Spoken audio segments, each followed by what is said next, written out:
We've just done a little video to try and work our way around a few COVID-friendly rescues. We're getting very close to be able to get the club boats out on the water and want to know how we can do that safely for everyone. So Chris and Sally have very kindly come along, and we've shot a few rescues that are based on a video you might have seen from Danish outfit Go Adventure, I think it is.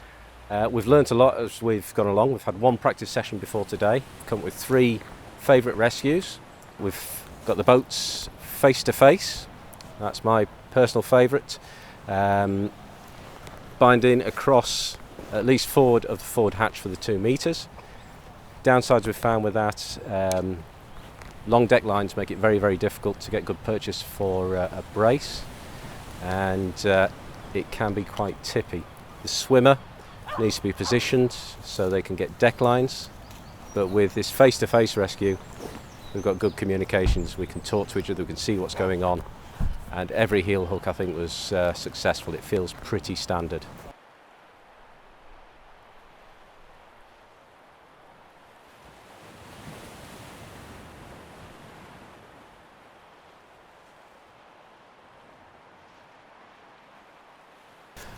Variation on the theme was to have both boats in line with the victim behind the rescuer. You haven't got line of sight, and we had a few issues there with timing, with communication, and it was not as slick. I think if you're in a group where you all know each other, it would work quite nicely, but if we're taking out low experienced paddlers, I think I prefer the face-to-face where I can see them and brief them. I have to think about paddlers who couldn't get out of the water very easily. They find a heel hook difficult, or they've never done it, or maybe they're injured in some way, can't manage it. So we were thinking about climbing across the back of the boat and then shuffling across into the victim's boat. It was a mixed success, as you've seen, or you will see perhaps at the end in the bloopers. We found success in the end. It's easy to climb on because the weight of the rescuer has got that deck low, but then the victim's boat is riding quite high. They've got to step up. Rather than bum shuffling across, we found it easier to heel hook in and roll onto the victim's boat face down, and from there it's a fairly standard roll over and shuffle into the cockpit, and I think that worked with reasonable success. T rescues, where the boat's held out at T and stabilised for the victim to cowboy on, I just think that's too advanced. If they're fallen in, they're in conditions, and I think in any moving water it's going to be quite hard to hold them. Why make it complicated?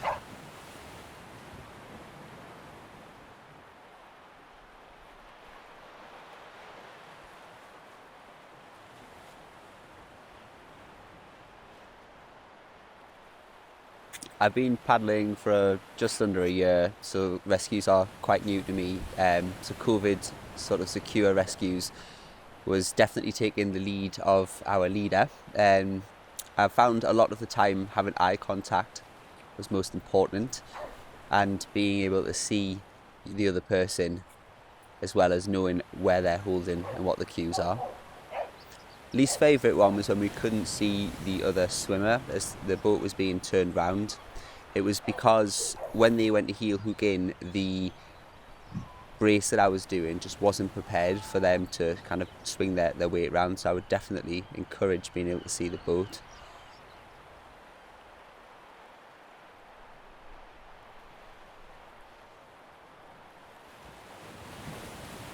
The roll was caused by trying to climb over the back of the boat I was climbing onto and then into my boat, and the gap between the 2 levels was just far too high, and following sort of the lead advice, it was trying to scurry over without sort of flipping the body and just slip your legs in sideways, and I would much preferred the last attempt where we actually put the heel in first and then rolled into it. It was far easier, and obviously trying to keep your body as close to the boat as you can as you do that.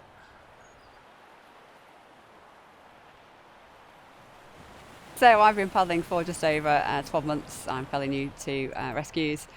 Out of the rescues we did today, the heel hook entry method is the rescue type I prefer. So the rescue where the two boats were together, we were both facing the same direction. I was swimming, and I had to grab the rear deck lines of the rescuer's boat. That was probably slightly harder because I have to try and reach over. Obviously the rescuer can't see me, so he can't assist the boat to help me get hold of the deck lines. But once you've got hold of the deck lines, it's you've got your purchase. It's easier to then heel hook into the boat. I actually preferred when both rescuer and swimmer were facing each other. Therefore, in reaching the deck lines, the rescuer could see and assist me getting hold of deck lines. And again, once you've got hold of deck lines, you've got your purchase. It's fairly easy to heel hook back into the boat. Another one of the rescues we did was where I had to climb over the rescuer's back deck. Initially getting onto the deck was okay, but in transferring across to my boat, I had to reach around behind to get hold of both the rescuer and my boat deck lines. I found that initially quite hard, but again, once you've got hold of the deck lines, you've got your purchase. It was easy enough to transfer across to my boat. The reason we've done this ourselves rather than just rely on the resources out there on YouTube is that, we're just ordinary paddlers. I'm a leader, a new leader, and the guys are the kind of club paddlers we'd expect to go out on a typical day paddle on a Saturday morning. So we're just seeing if it works in the real world for us and if it'll keep us safe. I think for my peace of mind as a leader, I think if we're using these new rescues, until everyone gets used to it, I'd want to be changing the dynamics of the group. Changing the ratios. I'd want at least one competent paddler of my level to go with the 4 students, if that's the level of paddle we're working with, just to provide extra backup and assistance. Hope you found it interesting, hope it's useful, and just go out there and try yourselves.